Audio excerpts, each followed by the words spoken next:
June 17th, 1944. The outskirts of St. Lo, Normandy. A low mist clung to the shattered hedgerows as dawn broke, turning the fields into a pale silver haze.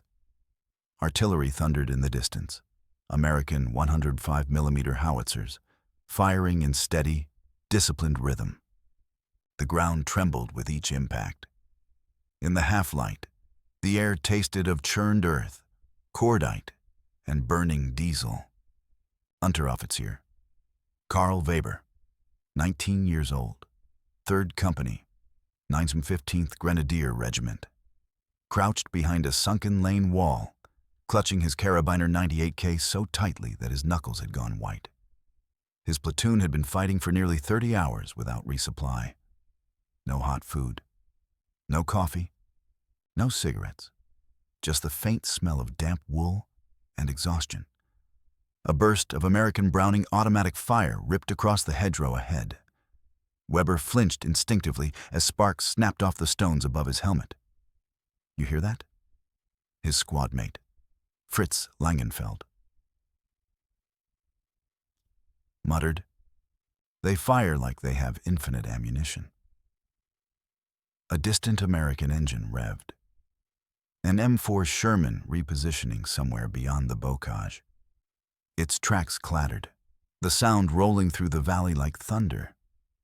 Weber's commander, Lieutenant Miller, had told them earlier that U.S. industry produced tanks like children making toys. Most of the men laughed. German doctrine, German discipline, German engineering.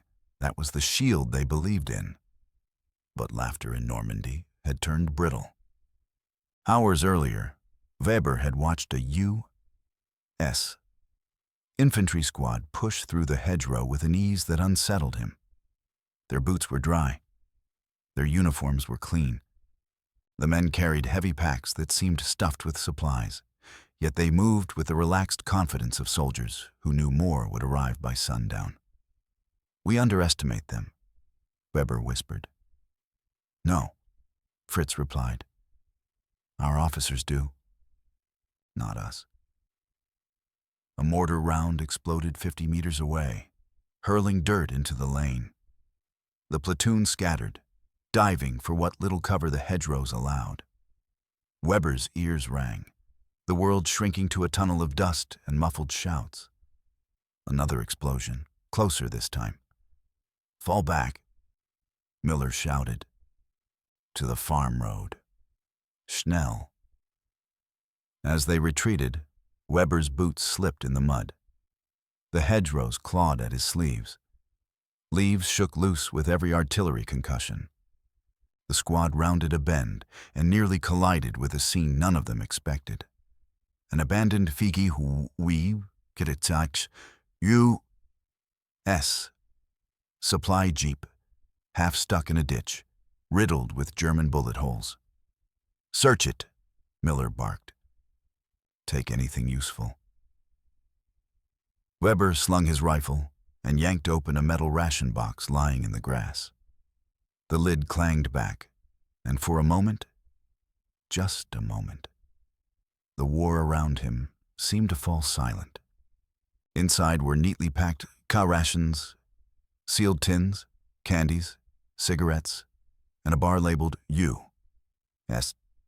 Army, chocolate, D-ration. Weber blinked, unable to process what he was seeing.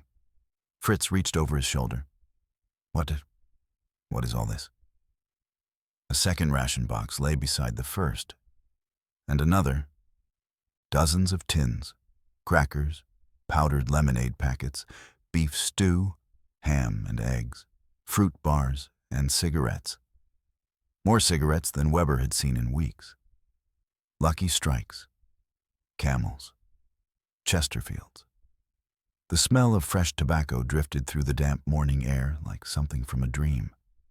"Unglaublich," Weber murmured. "Unbelievable." But what struck him most wasn't the quantity.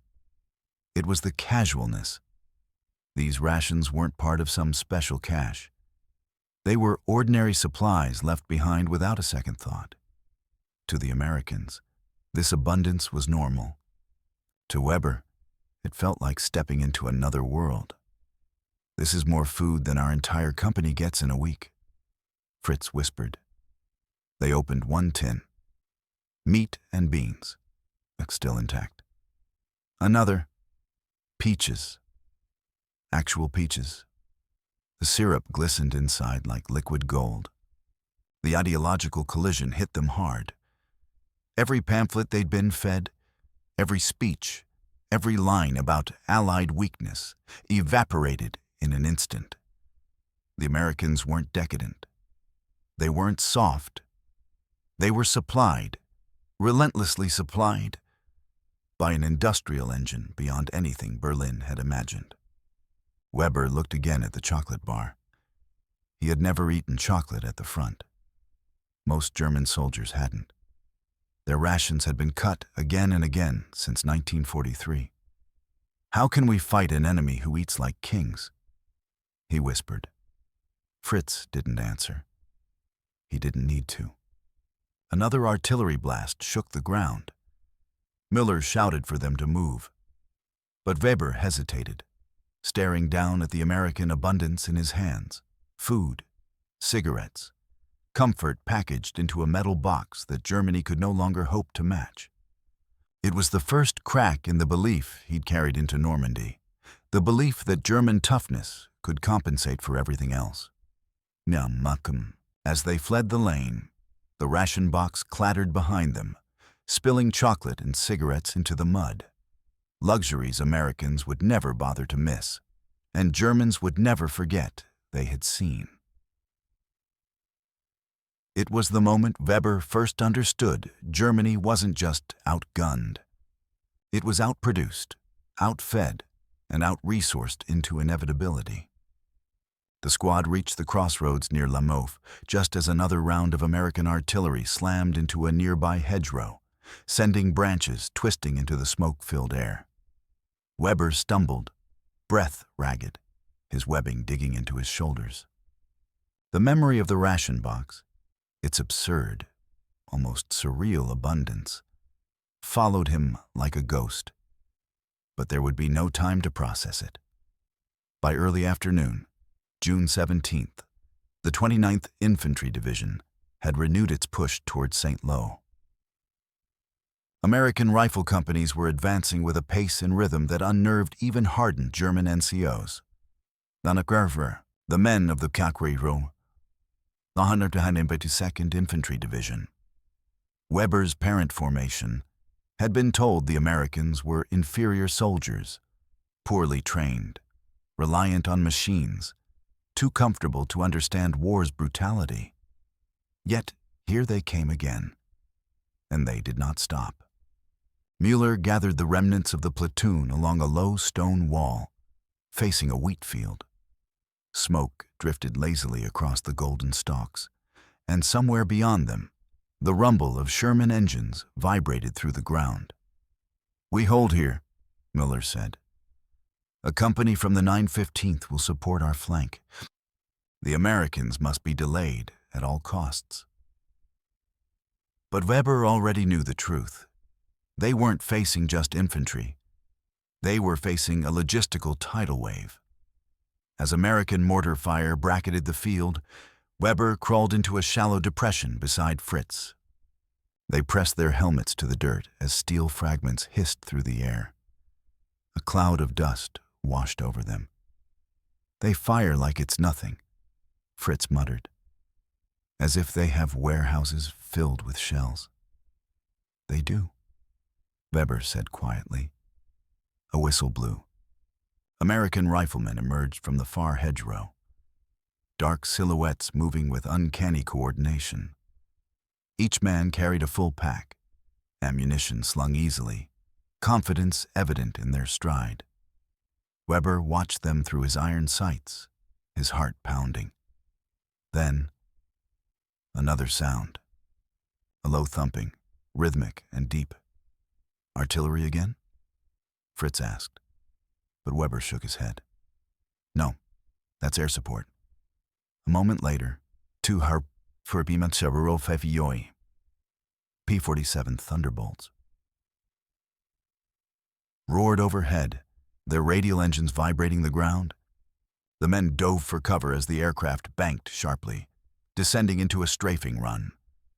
The scream of their 50 caliber machine guns tore across the field, cutting down the wheat in long, violent strokes.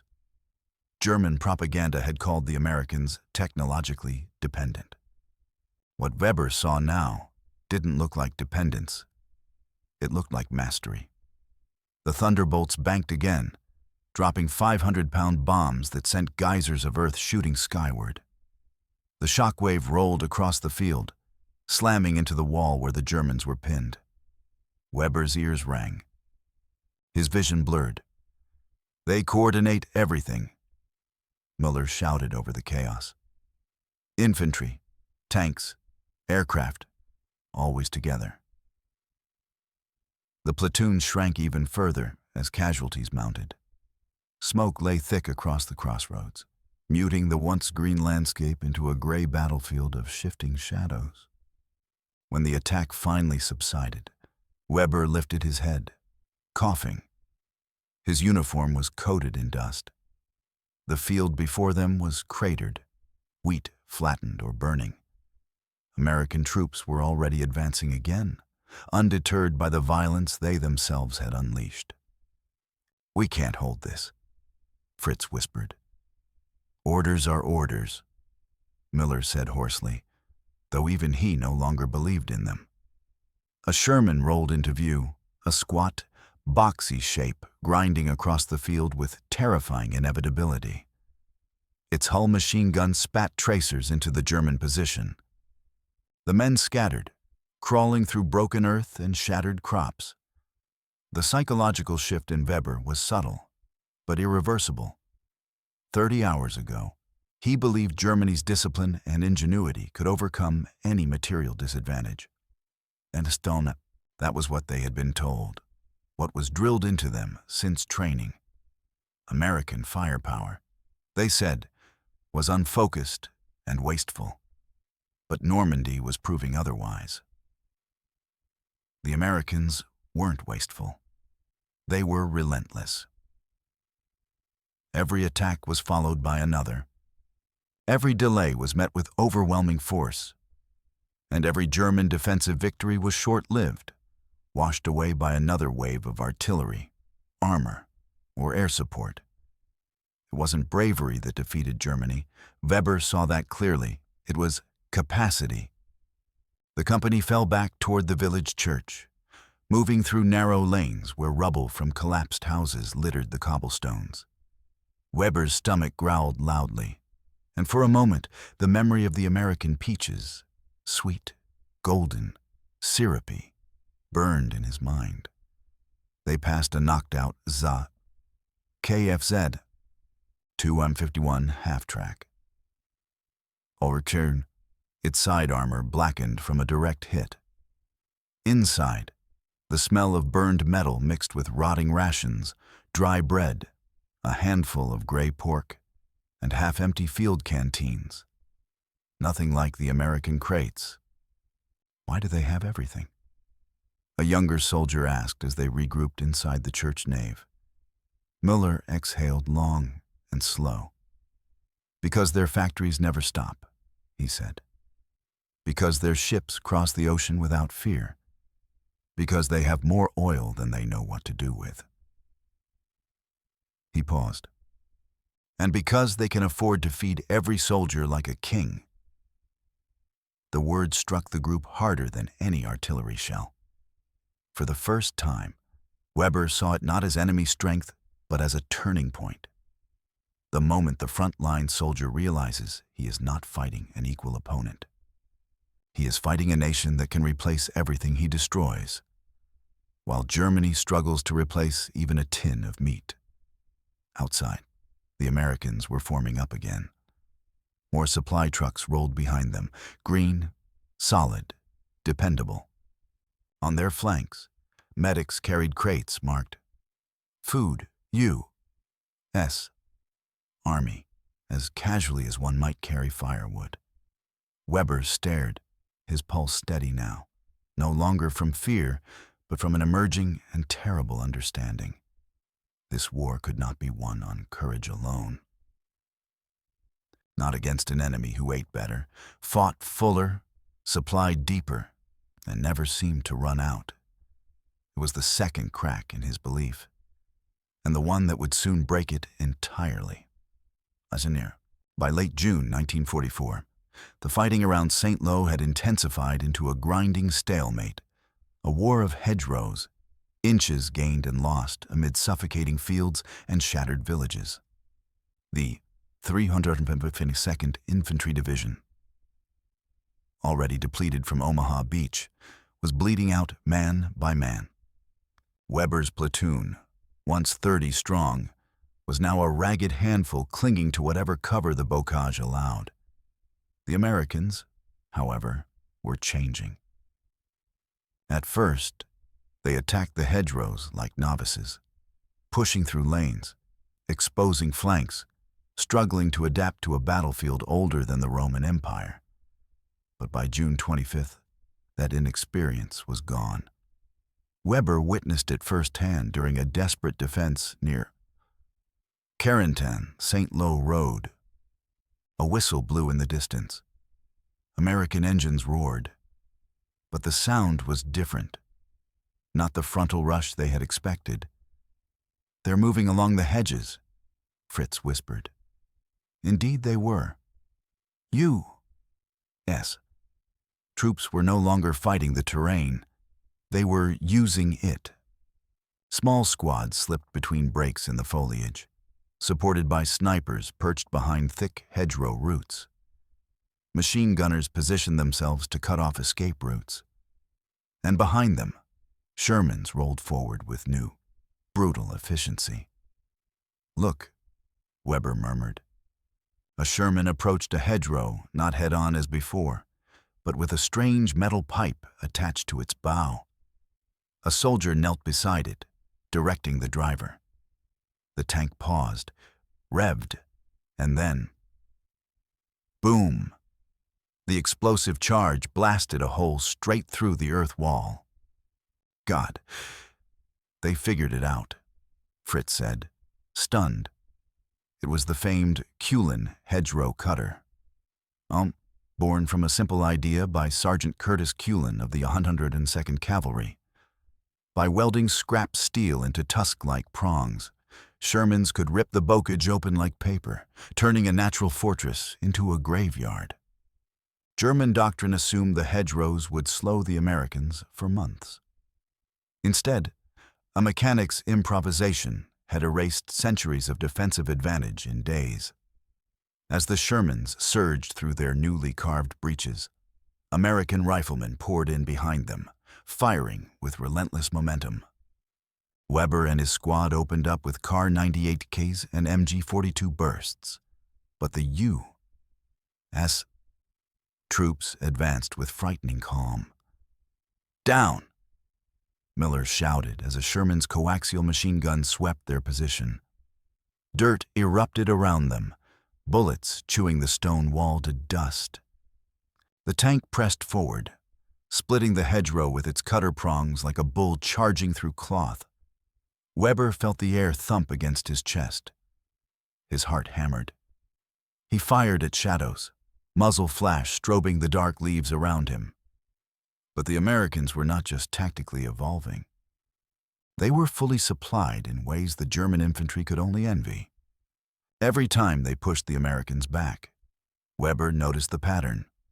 The enemy always returned with their packs restocked, ammo belts full, canteens heavy, and pockets stuffed with food that would never have survived long in German lines. "Look at them," Fritz spat during a brief lull. "They're still chewing something." Indeed, one American rifleman, kneeling behind a stump, shoved something into his mouth between bursts of fire, gum, chocolate, something Weber couldn't fully see. "They have enough food to eat in the middle of battle," Weber said. "We barely eat when it's quiet." It seemed trivial at first glance, but the effect was enormous. A fed soldier moves faster, thinks clearer, fights longer, recovers quicker, and the Americans were always fed. By June 30th, reports circulated through German lines. American supply dumps stretched for miles behind Omaha and Utah beaches. Thousands of tons of food, fuel, ammunition, and spare parts arrived daily. Bean stew, ham slices, biscuits, chocolate, canned fruit, cigarettes, coffee, always coffee. Even under fire, U.S. troops brewed hot coffee atop ration heaters, a luxury Weber could barely imagine at the front. The contrast carved deeper into German morale every day. In early July, Weber's company was ordered to hold a ridge overlooking a junction near Luzerne. It was a vital observation point, one of the last the Germans controlled before St. Lo itself. If the Americans took it, their artillery could dominate the approach into the city. At dusk, as the sky burned gold and red, the 29th Infantry Division launched another combined arms assault. P-47 Thunderbolts softened the ridge with bombs. Sherman smashed through hedges using the Kulin cutters. And infantry advanced behind curtains of machine gun fire and smoke grenades. But something else stood out to Weber. Every man he saw carried the same large green pack. Every pack bulged with food. C-rations, K-rations, chocolate, coffee, cigarettes. The Germans, by contrast, carried little more than their weapons and the shell-shocked fatigue of a starving army. As the ridge fell into chaos, Weber crawled into a crater with Fritz, both shaking from adrenaline and hunger. Smoke stung Weber's eyes. His throat burned. American artillery exploded behind them, pushing them forward into a retreat they could no longer avoid. "We cannot win like this," Weber gasped. "Not against this." Fritz stared blankly at the burning sky. "We were told they were weak," he said. "Soft, lazy, but they have everything we don't." "They fight like they can't lose," Weber replied. "And we fight like we can't afford to." The realization settled heavily over them. What began with a ration box filled with chocolate and cigarettes was becoming a far broader truth. The Americans weren't winning because they were stronger. En revanche, they were winning because they were sustained. And with every village lost, every hedgerow broken, every Sherman pushing through the fields with its cutter blades gleaming, Germany's margin for survival shrank. By mid-July 1944, the German defense of St. Lo had become a nightmare of collapsing lines, exhausted men, and dwindling supplies. The 352nd Infantry Division, once a proud formation charged with defending Normandy's coastline, was now fighting with skeleton companies and borrowed ammunition. The American assault was tightening like a vice, and everyone in Weber's battered regiment knew something decisive was coming. It arrived on July 18th, though, whispered first as rumor, then spoken with dread in every trench, dugout, and ruined farmhouse. The Americans were bringing their bombers, not just fighters, not just artillery, bombers. Thousands of them. The operation had a name. Cobra. Boat? Weber didn't know the term yet, but he felt it in the ground before he heard it in the sky. At dawn, as he crouched behind a splintered barn wall on the western slope outside Saint-Gilles, the earth began to tremble in a low, steady vibration, like the heartbeat of an approaching giant. "Was ist das?" Fritz whispered, eyes scanning the cloudless horizon. The sky answered. A distant droning rose into a roar, growing deeper, broader, heavier by the second. The Americans had brought their B-17 Flying Fortresses, and B-24 Liberators. Close to Met, 500 heavy bombers, sank, escorted by hundreds of P-47 Thunderbolts and P-51 Mustangs. Their contrails formed white scars across the blue, converging over a narrow strip of the German line. And Weber was directly beneath it. "In cover!" Miller shouted, voice cracking as he dove behind a ditch. "Everyone, take cover." But there was no cover from what came next. The first wave released its bombs in perfect formation, the sunlight glinting off the falling steel like grains of sand, plummeting from the hand of God. A second later, the horizon erupted. A wall of explosions ripped through the bocage, lifting entire hedgerows into the air. Shockwaves slammed into Weber's chest, knocking the wind from his lungs. Dust and earth showered over them. He pressed his face into the dirt, hands over his helmet, as the ground heaved beneath him like a living thing. Then came the second wave, and the third. 3,000 tons of bombs fell in under an hour.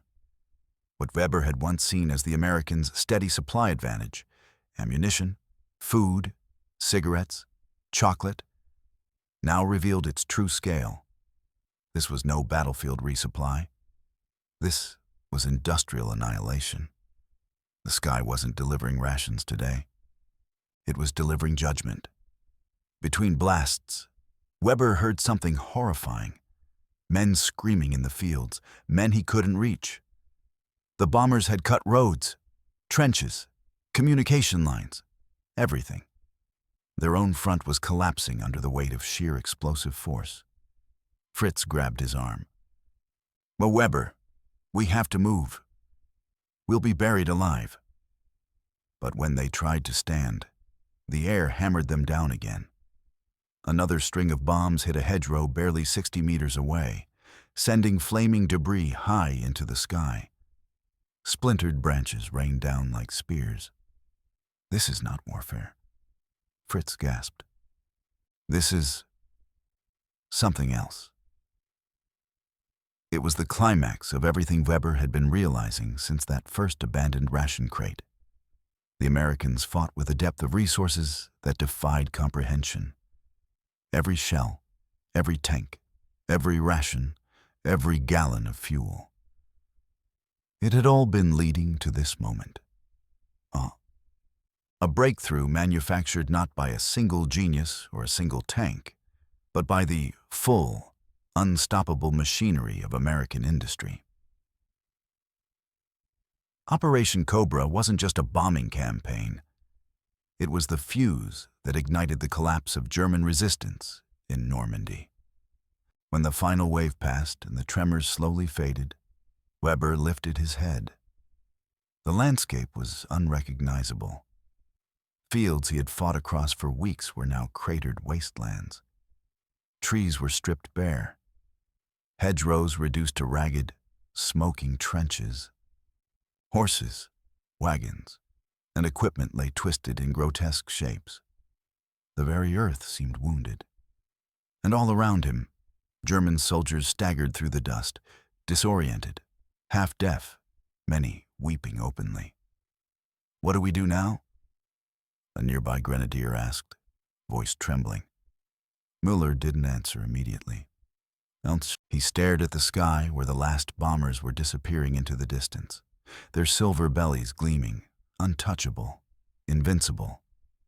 Finally, he said, "We withdraw. There is no line left to hold." As Weber and the survivors moved through the devastation, he found fragments of his earlier thoughts resurfacing. The chocolate bars, the cigarettes, the peaches. They were no longer just symbols of comfort. They were indicators of something far greater. A nation whose productivity had scaled to an almost mythic level. Germany had tanks that broke down. Germany had soldiers too hungry to fight. Germany had factories bombed to rubble. America had factories that never slept. America had food that never ran out. America had planes that could erase a battlefield in an hour. And now, Germany's tactical misjudgment, ideological arrogance, and logistical starvation converged into one brutal reality. This was how a nation loses a war, not in a single battle, but in the crushing weight of a system it cannot match. The survivors continued retreating toward Saint-Lô, stepping through ash and shattered equipment. The only sound now was the distant crack of American artillery preparing the next phase of the assault. For the first time, Weber understood with painful clarity. Germany wasn't facing an army. It was facing an entire continent's worth of production, ingenuity, and manpower. And the outcome had already shifted.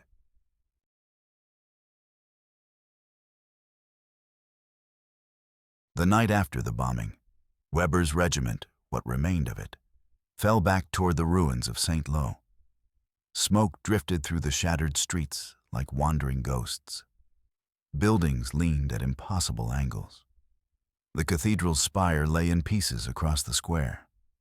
Every corner smelled of dust, blood, and the lingering bitterness of explosives. Weber's legs ached. His canteen was nearly empty. His stomach felt hollow, not the sharp pang of hunger, but the deeper, colder ache of a man who could no longer pretend the next ration mule was coming. By dawn on July 19th, the Americans were pushing into the outskirts. Weber and a few others took shelter inside the skeletal remains of a collapsed granary, its beams charred black. They had no anti-tank weapons left. Ammunition was down to a handful of rifle rounds. Their field telephone line was severed hours ago. They were, in every strategic sense, already defeated. "They will surround the city," Miller said quietly as they crouched in the ash. "If we stay, we die. If we run, we are shot for desertion." Fritz managed a grim smile. "And if we surrender?" The question hung in the air, heavy and forbidden. For years, German propaganda insisted that surrender to the Western Allies meant humiliation, torture, or death. They were told Americans were gangsters, brutal, undisciplined, corrupted by wealth and decadence. To fall into their hands was to betray the fatherland. But the propaganda had been cracking since the ration box. And today, it finally shattered. A Sherman rumbled past the granary's collapsed wall. Its turrets scanned left and right, coaxial gun tracking movement. Behind it marched a column of American infantry, men with steady strides, full canteens, and helmets decorated with chalk markings from their units. They looked tired, but not weakened. Determined, but not starving. Weber looked down at the handful of dry black bread in his pouch. Barely enough crumbs to call it food. "If we keep fighting," he whispered, "it changes nothing." Miller closed his eyes. The weight of command pressed visibly on his shoulders. Finally, he nodded. "We will attempt to surrender." They stepped out with hands raised, rifles slung over their shoulders, muzzles down. The American infantry immediately reacted. Rifles aimed, voices shouting commands in English Weber barely understood. "Drop your weapons. Hands up. Move slow." Fritz's voice trembled. "Don't shoot. We surrender." A sergeant from the 116th Infantry Regiment Dancho Ishri approached cautiously, his M1 Garand trained on their chests. Two riflemen flanked him, covering the prisoners from both sides. Weber swallowed hard. His pulse hammered in his ears. But in the sergeant's eyes, he saw something unexpected. Not hatred, not cruelty, just discipline. "Any weapons on you?" the sergeant asked. "No," Miller replied in halting English. They were frisked, their ammunition confiscated. But what stunned Weber most was what happened next. A corporal approached carrying a metal crate. He set it down, flipped the lid open, and began handing out items. Not to the Americans, but to the German prisoners. Chocolate bars, cigarettes, canned fruit. Weber stared, unable to speak as the American corporal pressed a Lucky Strike buoyed pack into his palm. "You look like you need one," the man said simply. Fritz blinked rapidly, his voice small. You give this to prisoners?" "Geneva Convention." The corporal shrugged. "You're in our care now." Care. It was a word Weber hadn't expected to hear on the battlefield, least of all from the enemy whose bombs had just torn the countryside apart. Inside the makeshift POW holding area, American medics tended to German wounded as if they were their own. Prisoners were given water, blankets, and whatever rations the quartermasters could spare.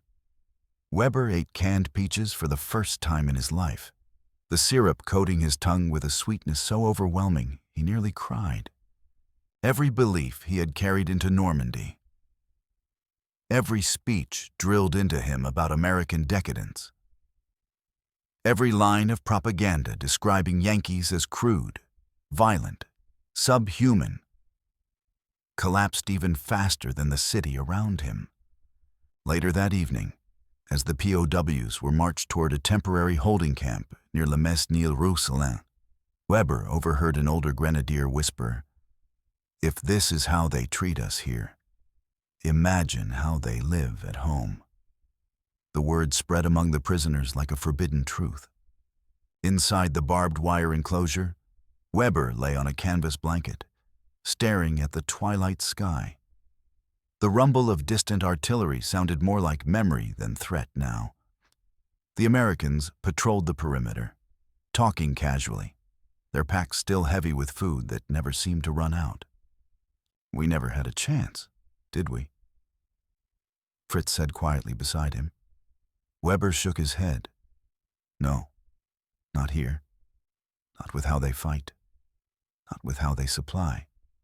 Not with how they feed millions while we starve thousands."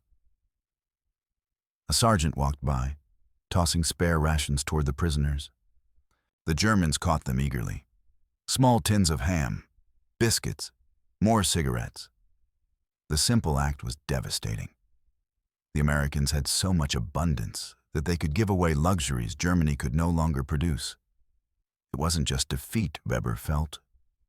It was realization. A collapse of ideology. A clarity sharper than fear. Germany had sent its sons into war with empty pockets, empty stomachs, and empty promises, while the enemy marched with chocolate, fruit, coffee, and a continent of factories behind them. And now Weber understood what the ration box in the hedgerow really meant. It wasn't a curiosity. It was a warning, a symbol of a war already lost before he even fired his rifle. Weeks later, Weber found himself transported far from the ruins of Normandy, first to a staging camp near Cherbourg, then across the Atlantic in a vast Liberty ship convoy escorted by destroyers and carrier-based aircraft. The scale of the operation dwarfed anything he had imagined. Row after row of steel giants cut across the ocean, each carrying thousands of prisoners, equipment, and mountains of supplies. He learned something astonishing during the voyage. While Germany struggled to build even a single cargo ship, America was launching one every few days. Sometimes every few hours. It was the same truth he had glimpsed in a muddy hedgerow, now magnified across the entire horizon. Every crate of food, every carton of cigarettes, every bomber streaking over Normandy was merely one thread in a fabric so large that Germany's war machine seemed like a child's toy beside it. And when the prisoners reached American soil, the contrast deepened. Weber's first view of the United States came as the train rolled through New York Harbor, passing beneath the shadow of the Statue of Liberty. He expected fear, contempt, or jeering from the civilians watching the transport cars pass. Instead, people barely reacted. A few children waved. Dock workers pointed casually. A policeman sipped a Coca-Cola while talking to a woman in a floral dress. Life went on. America was at war, but America was not starving. Its streets were not rubble. Its people were not hollow-faced. Its factories thundered without pause. The prisoners were sent to Camp Swift, Texas, one of the many POW camps spread across the American interior. And there, the ideological collapse that began with a chocolate bar reached its final, undeniable conclusion. Inside the camp, Weber saw amenities that German soldiers at the front had never dreamed of. The POW barracks were clean, the beds sturdy, the meals consistent. Prisoners received regular rations: beef stew, bread, potatoes, fruit, and more coffee than they could drink. Smoking was permitted. Cigarettes were plentiful. Even recreational activities were encouraged. Football matches, orchestras, educational classes. One afternoon, Weber held a ration tin of peaches and simply stared at it. So similar to the one he opened that chaotic morning in Normandy. He remembered the mud, the smoke, the burning hedgerows, the fear of imminent death. Now, holding the same item in a place of safety, he felt something shift inside him. The peaches had not changed. He had. Around him, older prisoners debated the war openly. They spoke of Hitler's speeches, Goebbels' propaganda, the promises of victory that now seemed almost absurd. They compared Germany's collapsing cities to the calm, prosperous American towns glimpsed from the train windows. A former schoolteacher, captured with the 275th Infantry Division, summed it up one evening. "We were told the Americans were weak because they were comfortable. But they are strong because they made themselves comfortable. They built a society where abundance is not decadence. It is strength." Another prisoner added, "Hitler told us sacrifice would make us superior. But how can sacrifice defeat a country that doesn't have to sacrifice anything at all?" Weber said nothing, because he knew these words were true. The war had been lost long before the bombs fell in Normandy, long before the Sherman cutters shredded the bocage, long before the ration crate cracked his belief in Germany's destiny. It had been lost in Germany's inability to match the industrial, agricultural, and logistical might of a nation capable of feeding millions of soldiers better than Germany could feed its own civilians. As months passed, prisoners worked on nearby farms and factories, helping replace American workers who had gone to war. Weber picked cotton in Texas fields, stacked hay bales, repaired fences, and worked in a cannery where fruit was packed into neat metal tins, the same tins sent to troops overseas. He saw the system from the inside, the scale, the efficiency, the wealth, the ease with which abundance flowed. And he realized something profound. America's chocolate and cigarettes weren't luxuries. They were evidence, material proof, of a society whose productivity dwarfed Germany's ideological willpower. Even after the war ended in 1945, Weber carried that lesson home with him. Back to a Germany scarred, hungry, and divided. Back to towns where buildings were hollow shells. Back to families rationing bread, bartering for potatoes, living with uncertainty. What stayed with him was not bitterness, but clarity. The Americans had not defeated Germany because they were morally superior, or braver, or even more determined. They won because they could build, supply, and sustain at a level Germany could never hope to match. The ration box in the hedgerow had been the first sign. Operation Cobra was the second. The POW camp was the third. 3 moments that revealed the same truth.